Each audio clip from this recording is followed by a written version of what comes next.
کہ جب وہ اسٹیبلشمنٹ کی آنکھ کا تارا ہوا کرتے تھے، اسٹیبلشمنٹ کے انگوٹھے چوس چوس کر وہ بڑے ہوئے، اور الٹیمیٹلی جب وہ ایک صحافی کے طور پر جانے پہچانے جانے لگے اور تحریک انصاف اور اسٹیبلشمنٹ میں دوریاں پیدا ہونا شروع ہوئی، تو انہوں نے اپنی یوٹیوب کی آمدن کو پریفرنس دی، اس کو ترجیح دی، اور وہ ظاہر تحریک انصاف کی فالوئنگ کے ساتھ وابستہ تھی، اور ہم نے دیکھا کہ وہ ایک طرح کے جعلی انقلابی بن کر ہمارے سامنے۔ آپ کی کہاں پہ ملاقات ہوئی تھی؟ عمران خان کے جلسے میں۔ عمران خان کے جلسے میں ملی تھی اس سے؟ جی۔ اچھا، تو یہ عمران خان کے جلسے میں ملی؟ یہ جلسے میں جو جاتی ہے آپ، یہ ہماری عزت ہے، بیٹی ہے ہماری۔ آپ کی نہیں سنتی جانے سے؟ یہ سنتی نہیں ہے نا جانے کے لیے۔ آپ کیوں جاتی ہوں جلسے میں؟ کیوں جاتی ہوں؟ میں ملک کی تبدیلی کے لیے جاتی ہوں۔ اچھا، آپ تبدیلی کے لیے جاتی ہیں؟ جی۔ آپ باپ نے منع کرتا ہے؟ باپ نہیں جاتا، میں تو جاؤں گی نا، میں نے جانا ہے۔ جائے نہ جائے آپ نے جانا؟ جی، میں نے تو جانا ہے، میں نے ملک کے لیے کچھ کرنا ہے اور میں وہ کر کے رہوں گی۔ اچھا، بیٹی تو کہہ رہی ہے میرے کو۔ یہ ہماری بیٹی جلسے میں جاتی ہے تو عمران خان اپنی عزت لے آئے نا، ہماری عزت تو جاتی ہے دھرنے میں۔ آپ کہتے ہیں ان کی وائف جو ہے وہ کیوں نہیں آتی؟ تو آپ اس کی وائف آئے نا دھرنے میں، ہماری عزت ہے۔ وہ تو کہتے ہیں، اچھا یہ صحیح کہہ رہے ہیں کہ عمران خان کی بیوی جو ہے وہ کیوں نہیں آتی جلسے میں؟ کیونکہ وہ پردہ کرتی ہیں۔ وہ نیک ہیں؟ وہ نیک، آپ نیک نہیں ہو؟ میں بھی نیک ہوں۔ میں بتا رہی ہوں، میں ملک کی تبدیلی کے لیے کتنی عورتیں وہاں پر ہوتی ہیں۔ یہ ایک بڑا باپ نے ایک منٹ یہ ایک بڑا ویلڈ سوال اٹھایا ہے کہ عمران خان کی جو وائف ہیں وہ جلسوں اور دھرنوں میں کیوں نہیں آتی، جبکہ قوم کی بچیاں اس طرح وہ آتی ہیں، تبدیلی کے لیے آتی ہیں۔ چلے وہ اچھی بات ہے، تبدیلی چاہتی ہیں، اور آپ کی بیٹی، آپ چاہتے ہیں آپ کی بیٹی بھی پردے میں رہے؟ تو ہماری عزت نہیں ہے، ان کے بال دیکھیں کھلے ہوئے ہیں۔ سنتی نہیں آپ؟ یہ سنتی نہیں ہے نا، مانتی نہیں ہے، ہماری بات نہیں مانتی ہے۔ دل میرا ایسا کرتا ہے میں اسے مار دوں تو خود بھی مار جاؤں، یہ تو ہو سکتا یہ ہے۔ تو کہہ رہے ہیں میں دل کرتا ہے مار دوں۔ میں کیوں مروں؟ آپ مرے۔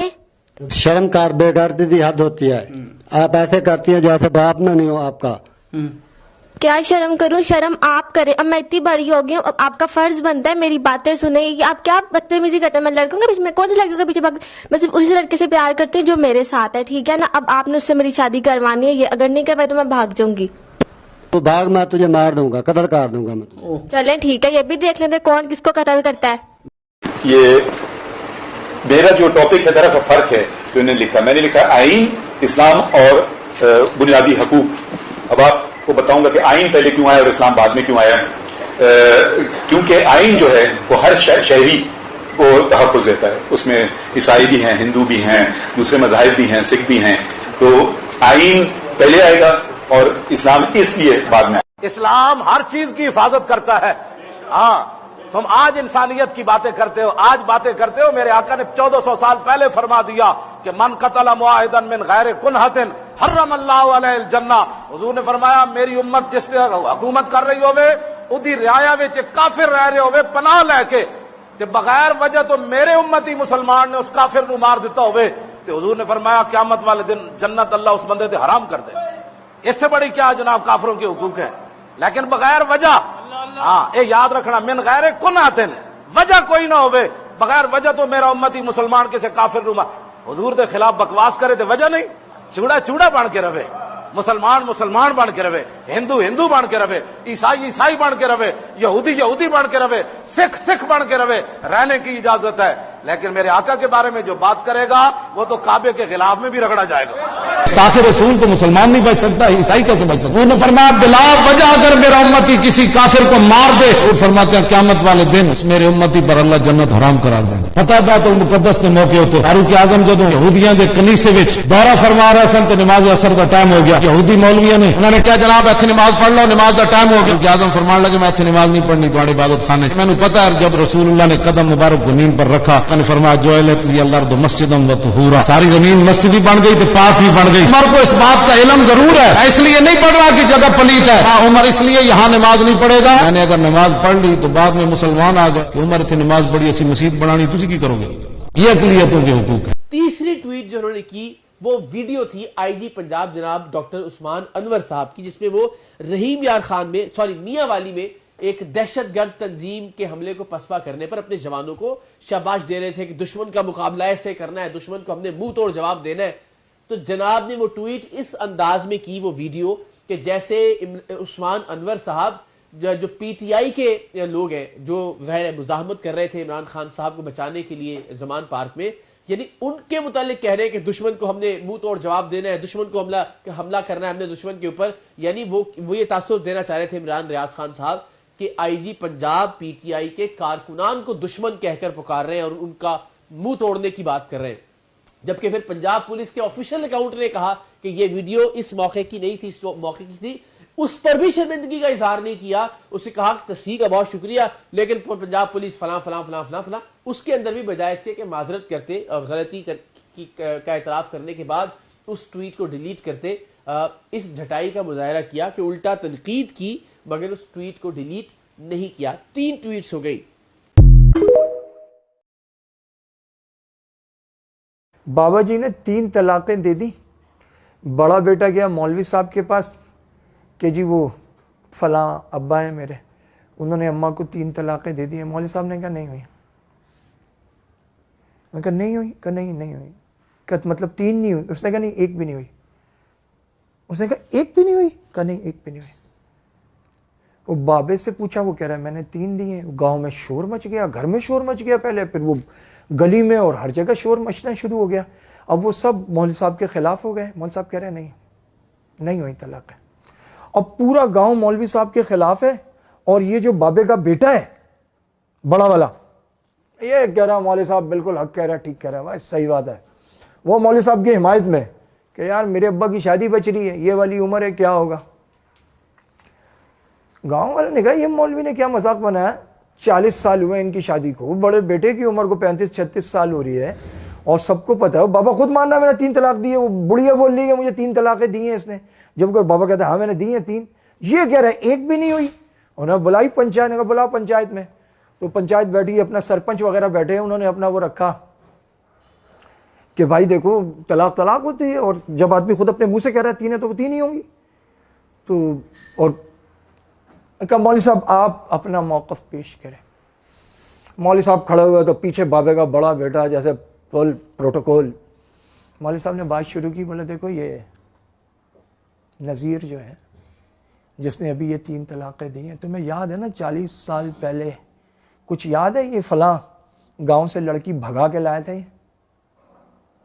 یاد ہے کچھ؟ اور فساد ہوئے تھے، باقاعدہ بندوقیں چل گئی تھیں. لوگوں نے کہا ہاں. انہوں نے کہا کوئی شادی کا گواہ ہے؟ پورا مجمع دیکھا، پرانے بابے دیکھے، انہوں نے کہا شادی کا تو گواہ نہیں. انہوں نے کہا شادی کا گواہ اس لیے نہیں ہے کہ یہ لڑکی لے کے آیا تھا تو اس کو پیغام بھجوایا گیا تھا، چھپے ہوئے تھے یہ لوگ کہ نکاح کر لو. تو اس نے کہا ٹھیک ہے ہم نکاح کے لیے تیار ہیں. یہ آئے تو پھر کوئی وہ گولی چل گئی. تو انہوں نے کہا کرتے ہیں. وہ کرتے کراتے اس فساد میں نکاح پوسٹ پونڈ ہو گیا اور یہ بڑا والا بچہ پہلے ہی پیدا ہو گیا تھا. یہ جو اس وقت یہ گن مین بن کے فل پروٹوکول سے کھڑا نا میرے ساتھ، یہ نکاح سے پہلے کی پیداوار ہے. اور اس کے بعد پھر وہ نکاح ہوا ہی نہیں کیونکہ بچہ ہی ہو چکا تھا. تو اب اگر وہاں نکاح کرتے تو پتہ لگتا کہ یہ تو معاملہ کچھ اور ہے، یہ بڑا بچہ تو حلال زادہ ہی نہیں ہے. نہیں ہوا نکاح. کسی کو یاد ہے نکاح ہوا ہو؟ پورے گاؤں میں وہ بابے شابے بیٹھے، پنچایت نے کہا نہیں نکاح تو نہیں ہوا. تو بابا مولوی صاحب نے کہا کہ جب نکاح نہیں ہوا تو طلاق کہے گی. 1 طلاق بھی نہیں ہوئی. لوگوں نے کہا بات تو ٹھیک ہے، لیکن معاملہ جو گڑبڑ ہوا وہ یہ ہوا کہ یہ بابے کا بڑا بیٹا جو مولوی صاحب کی فل حمایت میں کھڑا ہوا تھا، جب اسے پتہ چلا کہ میں حلالی نہیں ہوں بلکہ میں ولد الحرام ہوں، تو یہ سب سے زیادہ مولوی صاحب کے خلاف ہو گیا اور سب سے گندی گالیاں دینے لگا. علماء کو حق بیان کرنے کی پاداش میں جو لوگ گالیاں دیتے ہیں، اگر ان کے نسب کی تحقیق ہو جائے نا تو پتہ لگ جائے گا کیوں گالیاں دیتے ہیں. خامخواہ گالیاں نہیں دیتے، بنتا ہے گالیاں دینا. 1940 کی دہائی میں ہندوستان کے صوبے اتر پردیش کے گورنر رہے. انگریز حکومت نے یہ عہدہ انہیں اہم عہدہ اس لیے عطا کیا کہ وہ مسلم لیگ اور کانگریس کی سیاست سے لا تعلق ہو کر انگریزوں کی وفاداری کا دم بھرتے تھے.